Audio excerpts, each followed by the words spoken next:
I think the role of communications in a highly regulated industry is actually not that different than most companies and industries. I think communications at its core means that you need to be transparent and open with your constituents, your various stakeholders, to the extent that you can help educate these audiences about your business strategy and your business practices in a proactive way, and set the agenda with your audiences rather than reacting to them. Then you'll find that you're able to manage issues and even crises in a way that's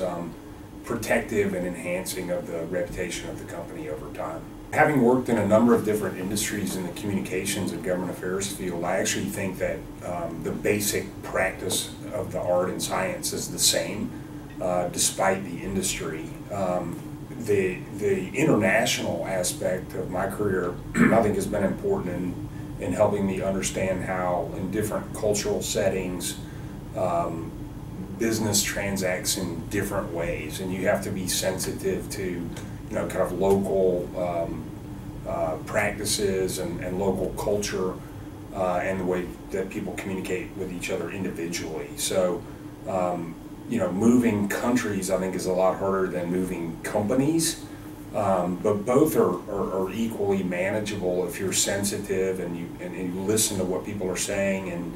as I always say, you have two ears and one mouth, and you should use them in that proportion. If you do that, if you listen well and you communicate with people, I think you can move across international borders and you can move between companies and industries relatively easily and learn a lot and have a lot of fun in the process. So I think the opportunity to work internationally is really important, particularly as you're growing your career. I think it exposes you to a lot of different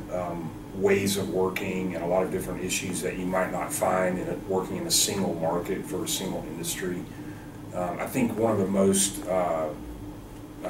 educational parts of my career was when I was with Coke in Europe and running the Brussels office and dealing with the European Commission, where I was used to the American form of government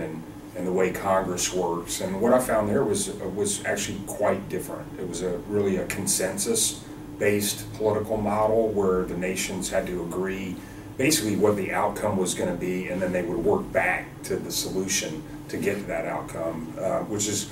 kind of quite different from the U.S. They in a sense, they begin with the end in mind, and we tend to just start a debate and see where it goes. And so, very different kind of situation, and I think, again, interesting and lots of opportunities to learn and grow.